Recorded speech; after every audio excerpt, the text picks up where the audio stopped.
Join the movement. Go all electric with Pure Electric.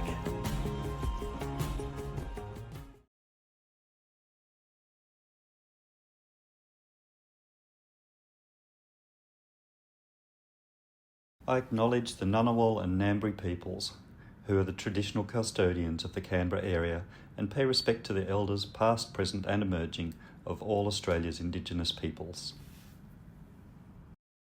Hi, my name is Soren, and I welcome you to Watson House. It's worth starting with some history, as this house has an unusual story. I'll show you some before photos while I tell you. The house was built in 1964 as a Stegbar windows display home. 8 years later, a second story was added with 3 bedrooms and a second bathroom. Then arsenic was found in the soil in the area, presumed to be from an old sheep dip 2 blocks downhill.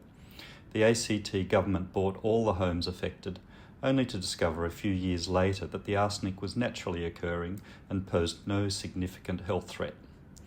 The property was then purchased by an importer of garden gnomes and the like as a storage facility. He built a massive roof between the house and garage with walls and secure gates plus a large shed. The house was used for storing imports and it fell into disrepair. When we bought the house in 2019, it had not been lived in for 20 years and would have been considered a knockdown rebuild to anyone else. But we were determined to save it, as we could see its potential and hated to see the waste. We've installed 32 PV panels, each with an N-phase microinverter, giving us 10 kilowatts at full power. A Powerwall 2 battery allows us to run off this power through most nights as well. We have purposely avoided a 3-phase upgrade and have stayed on single phase to simplify the connection to the battery so it can power all of the house and not just one of the 3 phases. We make the most of our battery by using Amber Energy as our electricity retailer.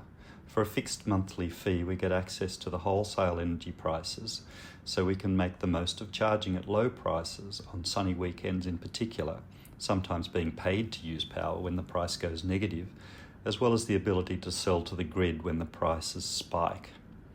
People on fixed price electricity plans are often unaware of how much the wholesale price fluctuates. During hot summer afternoons when lots of air conditioners get switched on, the price can spike to $19 per kilowatt hour, up from the usual 20 or 30 cents per kilowatt hour, especially if some coal-fired generators are offline. During these spikes, it's not uncommon to earn $100 from exporting from some of your battery to the grid. It is good to know that every bit of energy you export during a price spike is a real reduction in the gas used in a gas peaker plant. Our average feed-in tariff over the last 12 months is 44 cents per kilowatt hour, compared to most people getting maybe 6 cents. We've replaced our petrol and diesel cars with EVs. We have a 2022 Tesla Model 3 and a 2023 Tesla Model Y. These are an absolute pleasure to drive, and the only maintenance costs have been wheel rotations and windscreen washer fluid refills. We charge the EVs using a 7 kilowatt Zappi charger, which has a setting which will only charge the EV when there's excess solar. At the same time, the free Charge HQ app can stop charging when the feed-in tariff gets above a set price, when I'd rather generate some profit from exporting to the grid than charge the car. This system has meant that the cars run almost entirely on the sun, while we still get paid when it's a high feed-in tariff. We were very keen to keep the original timber Stegbar windows, even they were in pretty poor condition. We were very happy with the double glazing retrofit done by Just Right in Fyshwick. This cost us about $16,000 for about 25 windows, all with low e-glass coatings. The opening windows required routing to fit the thicker glass into the timber. The double glazing made a huge difference to the comfort of the house and the need for heating and cooling.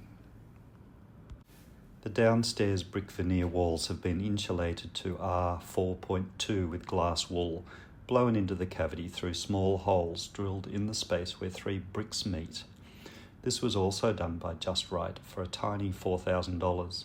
It was done in a single day by one man. This has also made obvious improvement to the warmth of the house in winter. The original kitchen was comically bad. You had to turn sideways to get past the fridge, not to mention the colour scheme. We removed some walls to combine the kitchen, dining and laundry into one space and moved the kitchen to the opposite wall so we could install these second-hand ceiling-to-floor double-glazed windows on the north-eastern side of the house to catch the winter morning sun. We're very lucky to have a huge gum tree due east in our neighbour's backyard. This tree blocks the blast of summer morning sun, but in winter the sun has moved far enough north past the tree so that the sun comes in. For further summer heat control, we have an electric blind to shade this window and lower our summer cooling needs. Our deciduous street tree protects us nicely from the summer afternoon heat.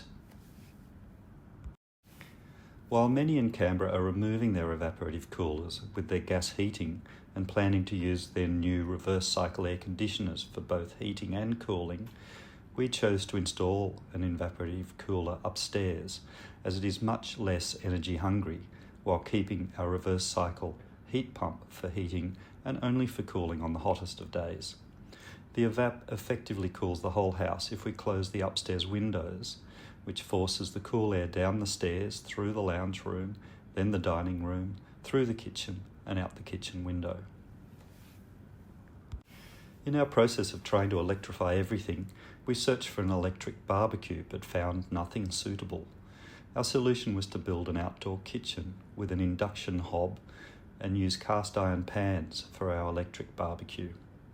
The cabinets are stainless steel industrial kitchen flat packs and were far cheaper and we think more functional and better looking than outdoor kitchen units. We love our swim spa and sauna. I've added extra insulation inside the spa cabinet, and now with the addition of a heat pump, we can keep it at 39 degrees with only a small amount of our daily solar generation. The sauna is 2-person only. It takes 30 minutes to heat and uses 4 kilowatts, which is less than the battery maximum output of 5 kilowatts, so we don't need to use any grid power to heat it after the sun goes down. We have a productive food garden using wicking beds made of old bathtubs for veggies, and we have espaliered fruit trees around the fence line. Many of our pot plants have a wicking bed system I've installed using standard copper plumbing fittings. This significantly extends the time between watering these plants. I hope you've enjoyed seeing what we've done so far on our 6-year-long renovation and hope to see you at our open day.